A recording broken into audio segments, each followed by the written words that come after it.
Nah, di sini kami akan mempresentasikan pada kelompok 11 tentang strategi pelaksanaan pembelajaran menulis, yaitu yang pertama pengertian strategi menulis. Menulis merupakan suatu cara atau teknik yang digunakan guru dalam pembelajaran menulis sehingga dapat tercapai tujuan yang akan diinginkan. Menulis merupakan hasil kreatif manusia berupa segala ungkapan, ide, perasaan, pengetahuan, dan pengalaman hidup yang dituangkan dalam bahasa tulisan. Yang kedua, strategi menulis. Strategi menulis merupakan alat yang memungkinkan peserta didik untuk mengendalikan proses menulis mereka dan mengarahkan pada peningkatan kepercayaan diri peserta didik sebagai penulis yang independen.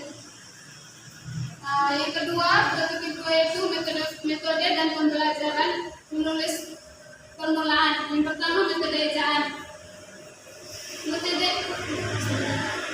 ejaan ini didasarkan pada pendekatan harfiah. Artinya belajar membaca dan menulis dimulai dari huruf-huruf yang diringankan menjadi suku kata. Yang kedua, metode kata atau lembaga. Metode kata atau lembaga dimulai mengajarkan dengan langkah-langkah sebagai berikut. Yang pertama, mengenal perkenalan kata. Yang kedua, merangkai kata antara suku kata. Yang ketiga, mengurangi suku kata atau huruf-hurufnya. Yang keempat, menggabungkan huruf menjadi kata. Yang ketiga, metode global. Metode global memulai pengajaran membaca dan menulis permulaan dengan membaca kalimat secara utuh yang ada di bawah gambar. Yang keempat, metode SAS atau SAS. Metode SAS ini adalah suatu pembelajaran menulis permulaan yang didasarkan atas pendekatan cerita, yakni cara memulai mengajar menulis dengan teknik pelaksanaan pembelajaran. Metode SAS yakni keterampilan menulis kartu huruf, suku kata dan kata, atau guru dan sebagai siswa memperkenalkan kata-kata tersusun sehingga menjadi kalimat yang berarti. Sekian dari materi pertama, saya lanjutkan ke materi kedua. Ini saya akan melanjutkan yaitu strategi belajar mengajar menulis. Yang pertama, penciptaan diksi. Yang kedua, pembuatan kalimat efektif. Ketiga, membangun paragraf. Keempat, membatasi dan menjabarkan topik. Yang kelima, pemilihan jenis dan penciptaan wacana. Nah, yang dimaksud dengan penciptaan diksi yaitu siswa dilatih untuk menciptakan berbagai jenis kalimat sehingga tulisannya mudah dan nikmat untuk dibaca.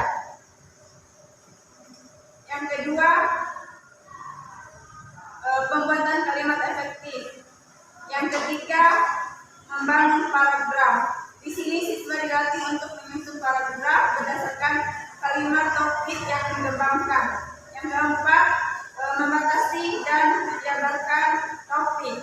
Di sini topik karangan harus dibatasi agar lebih fokus. Yang kelima, pemilihan jenis dan penciptaan wacana.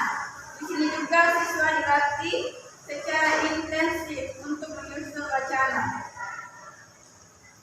Selanjutnya, strategi pembelajaran menulis dengan model pengembangan menulis formal.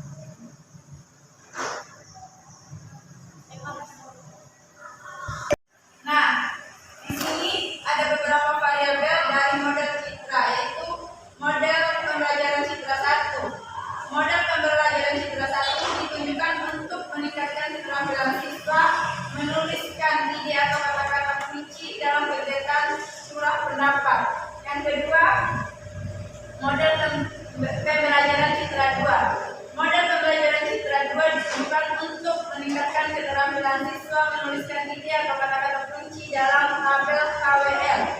Nah, yang ketiga, pembelajaran citra 3, yaitu model pembelajaran citra 3 ditunjukkan untuk meningkatkan keterampilan siswa menuliskan ide, kata-kata kunci atau frasa yang berkaitan dengan suatu topik ke dalam bentuk diagram atau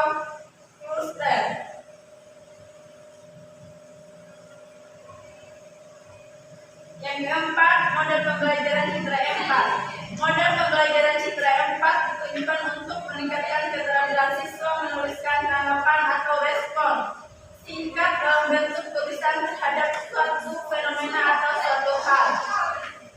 Yang terakhir, model pembelajaran citra 5. Pada model pembelajaran citra 5 ini ditujukan untuk meningkatkan keterampilan siswa menuliskan sebuah topik dalam paragraf. Mungkin itu saja yang dapat saya sampaikan. Saya kembalikan ke moderator.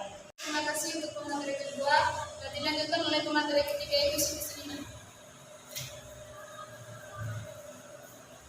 Baik, terima kasih atas waktu yang telah diberikan kepada saya. Saya akan membahas materi terakhir yaitu strategi pembelajaran menulis dengan model pengembangan menulis proses. Yang pertama, model langsung menulis. Menulis itu lebih baik dipahami sebagai keterampilan, bukan sebagai ilmu. Sebagai keterampilan, menulis membutuhkan latihan dan latihan.